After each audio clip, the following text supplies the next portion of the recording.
Believe it or not, I'm actually trying to help you guys with the red dots. Put up a video.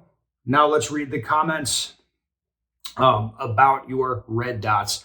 All right, as a budding competitor, I can say the concepts of index and confirmation are kind of voodoo black magic until you start learning and doing them, especially if you come from static, flat range type of shooting. Everybody needs to realize when you see a guy like Ben or any other high-level competitor doing those demo videos, build drills, etc., every single one of those shots is aimed. They just aren't sending them and hoping for the best. Yeah, that's true. And the way that you articulate this is great. When people that we can talk about, ooh, the red dot works this way, and there's this index concept or confirmation concept. It is kind of black magic until you actually start doing it. And that's why when you have a conversation with somebody, you can tell really quickly, oh, they don't actually do this. This is a theoretical thing for them that they talk about on the internet, versus it becomes real apparent. Okay, this person actually is practicing this and training and trying to do things. One of the best discussion points where you can suss this out really, really quickly with somebody is occlusion, right? So occlusion, covering over the front of the red dot. I mean, look at a spot, mount the gun right on the camera here. As you can see, my non-dominant eye can see the camera. My dominant eye cannot. My brain is superimposing what I want. So my focus is out on the camera. My optical focus and my mental focus is on the camera. The camera appears clear. And I see this blurry double image of a gun superimposed over that clear spot, along with that red thing floating right where I'm looking. That's occlusion, right? So if I focus instead on the red dot, now the occlusion shuts down my view of the target. There we go. So that's a concept that is very difficult to understand until you actually try it, which takes about 30 seconds. And it's really, really funny to see people want to discuss occlusion endlessly on the internet without actually trying it. It's fantastic. And that's why you got to love the internet. All right, let's keep going with some of these concepts. Seems like people don't understand the difference between the feedback you get when the dot is telling you what's happening under recoil and the initial acquisition of sight picture. These are different things, and the thing we should be discussing around dot size. Okay, so that's an interesting comment. Now, so let's parse it out piece by piece. People don't understand the difference between the feedback you get when the dot is telling you what's happening under recoil versus the initial acquisition of the sight picture. Okay, why are those things different? Quite honestly, what the dot is telling me is where the gun is pointed. Fundamentally, like when I see the dot, like that's where I expect the bullet to go if I pull the trigger at that instance. Now, when I'm shooting the gun rapid fire, the dot's going to be doing some tracking pattern up to 1 o'clock, straight up and down to 12 o'clock, whatever. It's doing something. And that pattern of movement is telling me something about how I'm kind of engaged with the gun, right? It's like, what am I doing with my hands in grip and my interface with the pistol? Like the dot tracking pattern is telling me that. So if I'm focused on a spot here and I see the dots I'm aware that the dot's bouncing off that spot. Okay, that is one thing. And if I see the dot taking a different tracking pattern, it's doing random stuff, that's telling me, hey, I'm probably like starting to overgrip and bear down on the gun, and then you become less consistent with what you're doing. The dot will do less consistent things. I don't really know that these things are that foundationally different, right? It's like what the tracking under recoil tells me about my grip, but where the dot is like what that's telling me is where the bullet's going to go if the gun goes off right at that instant. Okay.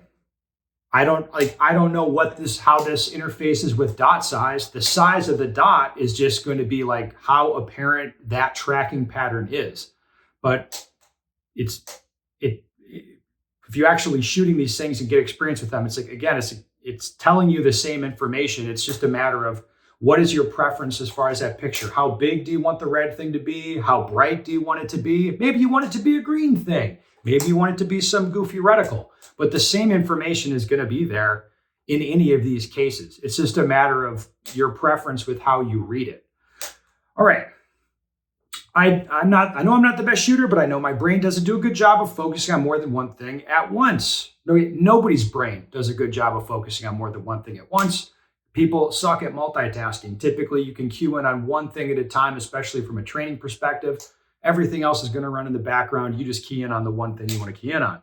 Okay, therefore, the smaller amount of effort I must put on seeing light when the trigger is pulled, the better. All lighting conditions being the same and non-variables, the size of the dot can actually mean more feedback without more effort. The same way an occluded optic teaches you to focus on the target, a larger MOA dot can, with the right mindset, teach you just to wait for light before reacting to the sight picture being ready for you to execute. Okay, like that is, to me, I'm reading this and I'm like, you're just saying that you prefer bigger dots is pretty much how I'd read that. If you're trying to say that objectively bigger dots are better, like you can assert that, but it's not consistent with my experience at all. It's just like a preference thing for the way you want to read it or the way you like the sight to look. If you like big dots, shoot big dots. If you're trying to persuade me or anyone else that they're objectively better, I think that's a little nuts, but have fun with that. Okay. I do think the concept of using red dot and iron sights are the same. You see the spot you want to shoot. As soon as you get the sight or dot there, you fire the gun, okay? When you mount your weapon correctly, the sight will always be where you want. Yes, okay, this reminds me of the old school Rob Latham thing, aiming is useless. Like, yeah, I don't fundamentally shoot irons and optics differently. It's like target focus, look where I want the bullets to go. My awareness of the gun is that it's a blurry double ghost image. With a dot gun, I just see the color floating on top of the ghost image. With iron sights, I see the bumpy deals floating on top of the ghost image. That's the way I read it. Okay. Hey, Ben, I'm still a new shooter. I appreciate you explaining these concepts, and I plan on getting some training when I can afford it. Okay, cool. If you're stretched for money, don't go take training. You're going to have to train yourself. Okay.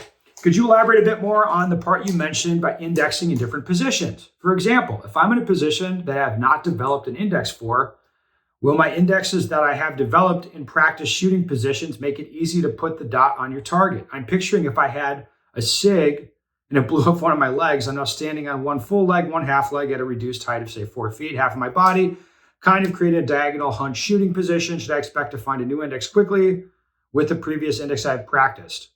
No, you should not. You're going to have to practice these different things. So it's like the idea that, it's a good foundational thing to be standing, comfortable posture, all the conditions in your favor, mount the gun and build your index that way. However, you do have to practice other things like one-handed, leaning, crouching, all of that stuff. You have to actually go try these things. Matter of fact, in the time you took to write that comment, you could have experimented with this yourself and found if I crouch down to 4 feet tall and I draw the pistol, it's going to be a little bit different.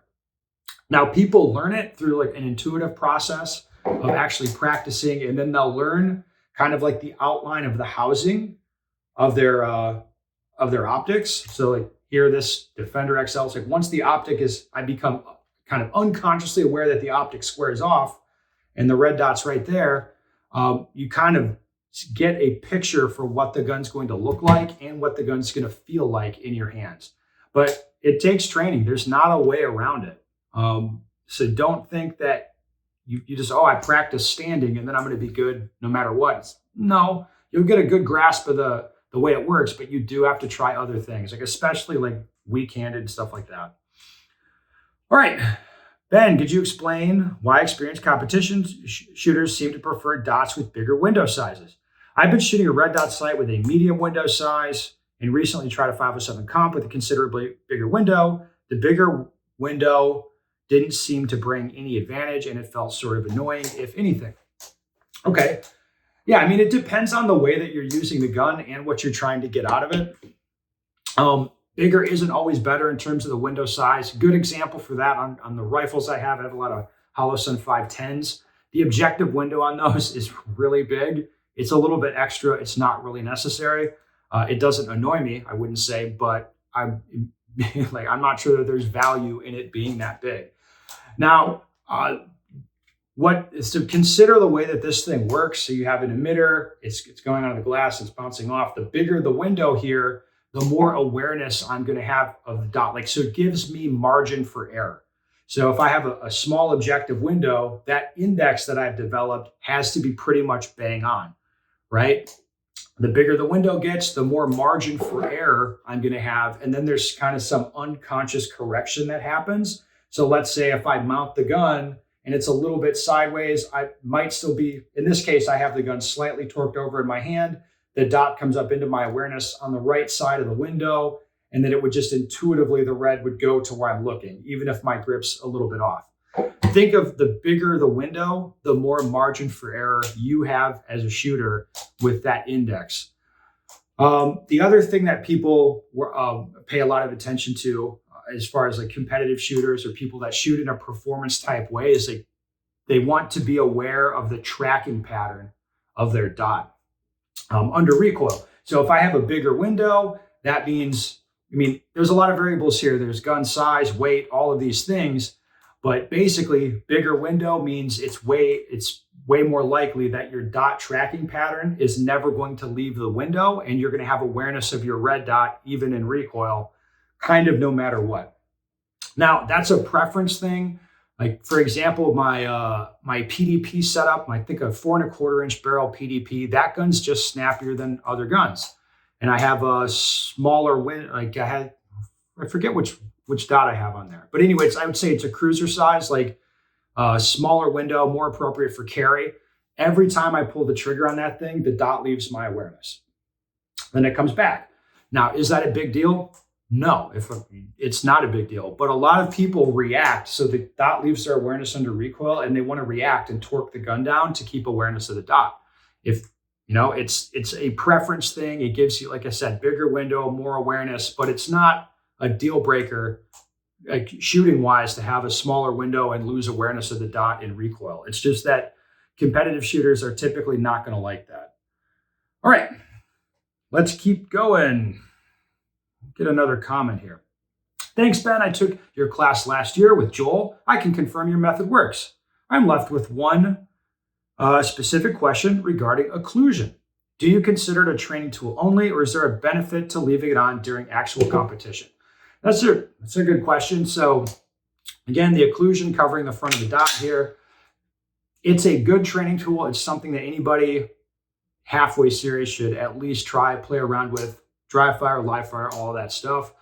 Now, can you use this during competition? I'd say yes, with a caveat. So the advantage to the occlusion shooting wise is that it's going to give you a very consistent presentation with like the light. So the way that this sight picture is going to look in different lighting conditions is going to be consistent. So like if I look over here and I'm like shooting into the sun, my gun will go over there and the dot's not going to wash out in the sun. It's going to be consistent, right? Because it's shaded. So that's really the advantage to the occlusion, is it's very easy to have a consistent sort of picture. But then again, consider the way that this works. So if I'm going to mount the gun, point it at the camera, both my eyes need to be able to see the intended target, both of them, right? If my non-dominant eye can't see the target, that's going to be a big, big problem with the occlusion. So I consider if there's leaning around stuff where like my non-dominant eye cannot see the target, I'm shooting through a narrow slit, something like that, the occlusion can be a major problem, right? Because then you literally can't see the target. You can see your dot and your dot's like covered up, but you cannot see the target.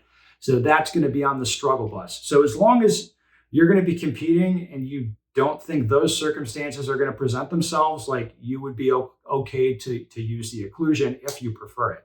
Some people prefer it. Some people really like it. What I tell people is it's a good place to be where you like don't care. You just don't care. So, my shit can be occluded. It can be not occluded, and I'm going to be effective either way. I think that says good things about your skills, staying target focused. All right, guys, that's enough for now. Once again, keep the questions coming. I think they're useful. Put them down below.